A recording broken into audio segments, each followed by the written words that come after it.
జై హింద్ ఫ్రెండ్స్, అస్సలాము అలైకుం వరహమతుల్లాహి వబర్కాతు. ఏదైతే ధర్మాన్ని మీరు మేము మా అందరూ కూడాను ఆచరిస్తున్నామో ఇస్లాం ధర్మంలో అందరికన్నా ముందు కారుణ్యమూర్తి మహమ్మద్ ప్రవక్త సల్లల్లాహు అలైహి వసల్లం గారిపై ఎప్పుడైతే ఖురాన్ దివ్య గ్రంథం అవతరించిందో అందరికన్నా ముందు వచ్చినటువంటి ఆ వర్డ్ పేరు ఏంటంటే ఇఖ్రా. ఇఖ్రా బిస్మి రబ్బికల్ లజీ ఖలక్. ఇఖ్రా అంటే చదువు, ఆ దేవుని పేరుతో చదువు. అంటే చదువుకున్నటువంటి ప్రాముఖ్యతని ఇస్లాం ధర్మం చాలా సుస్పష్టంగా మన అందరి ముందు కూడాను ఉంచుతుంది. అదే విధంగా మీరు చూసుకుంటే కనుక ప్రవక్త ముహమ్మద్ సల్లల్లాహు అలైహి వసల్లం గారు ఇచ్చేసినటువంటి ఉపమానాల్లో 2 ఉపమానాలు చాలా ఫేమస్ గా ఉన్నటువంటి ఉపమానాలు. అదేంటంటే, మీరు అమ్మ ఒడి అంటే అమ్మ ఒడి పుట్టిన దగ్గర నుంచి తీసుకొని మీ యొక్క ఆఖరి మజిలీకి చేరుకునేంత వరకు కూడాను విద్యను అభ్యసిస్తూనే ఉండండి అని చెప్పేసి ప్రవక్త గారు చూపించినటువంటి ఉపమానం. అదే విధంగా ఆ కాలంలో మీరు కనుక ఇంకా పై చదువుల కోసం వెళ్ళాలంటే కనుక దూర ప్రాంతమైనటువంటి చీన్కైనా కానీ, అంటే చీన్ అంటే చైనా వరకైనా కానీ మీరు వెళ్ళి మీ యొక్క విద్యను అభ్యసించండి అని చెప్పేసి ధర్మం చాలా స్పష్టంగా ఉపదేశిస్తుంది. కానీ మన సమాజం ఈ రోజున ఏదైతే మనం వెనుకబడి ఉన్నామో దానికి గల మూల కారణం ఏమిటంటే 3 కారణాలు. ఒకటి ఎడ్యుకేషన్, రెండోది ఎడ్యుకేషన్, మూడోది ఎడ్యుకేషన్ అన్న సంగతి మన అందరికి కూడాను తెలిసింది. అటువంటి ఎడ్యుకేషన్ ని సమాజానికి దగ్గర చేయడానికి ఎంతమంది పిల్లలు ఉంటే అంతమంది పిల్లలు అందరికి కూడాను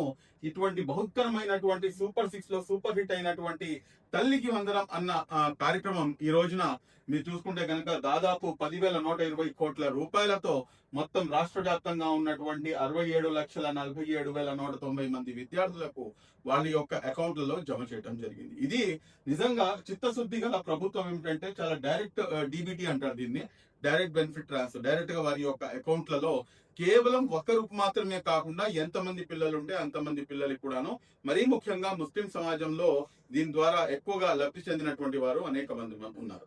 కాబట్టి ఇటువంటి బహుత్కరమైనటువంటి ప్రణాళికను రచించి ప్రతి విద్యార్థి కూడాను చదువుకోవాలి, ప్రతి విద్యార్థి కూడాను ముందుకు అడుగు వేయాలి, ప్రతి ఒక్కరు కూడాను ముందుకు రావాలి అన్న ఒక సదుద్దేశంతో రాష్ట్ర ప్రభుత్వం అమలు చేస్తున్నటువంటి ఈ తల్లికి వందనం అన్న కార్యక్రమానికి ఇంతమంది విద్యార్థులకు ఇచ్చినందుకు, మరియు అదే విధంగా విద్యారంగంలో అనేకమైనటువంటి సంస్కరణలు తీసుకొస్తున్నటువంటి మా రాష్ట్ర ముఖ్యమంత్రి వర్యులు గౌరవనీయులు శ్రీ నారా చంద్రబాబు నాయుడు గారికి, అదేవిధంగా విద్యా మరియు ఐటీ శాఖ మంత్రులు మా యువ నాయకులు నారా లోకేష్ గారికి మనస్ఫూర్తిగా వారికి ధన్యవాదాలు తెలియజేయాల్సినటువంటి అవసరం ఉంది. ఇది కేవలం ఏంటంటే ఫస్ట్ నుంచి 10th వరకు కాకుండా 1వ తరగతి నుంచి 12వ తరగతి చదివే ప్రతి విద్యార్థికి కూడాను ఇది వర్తింపు జరుగుతుంది. కానీ అనేక మంది ఏంటంటే ఇంతకు ముందు చెప్పినటువంటి మాటని వారు అమలు చేయకుండా, మేము ప్రతి ఇంట్లోకి ఎంతమంది విద్యార్థులు అంటే అంతమంది విద్యార్థులు అన్న పదం యూజ్ చేయకుండా మేము తల్లికి వందనం అనేది, అమ్మఒడి అనేది ఇస్తామని చెప్పేసి గత ప్రభుత్వం చెప్పి మాట ఇచ్చి మడమ తిప్పినటువంటి నాయకుడిని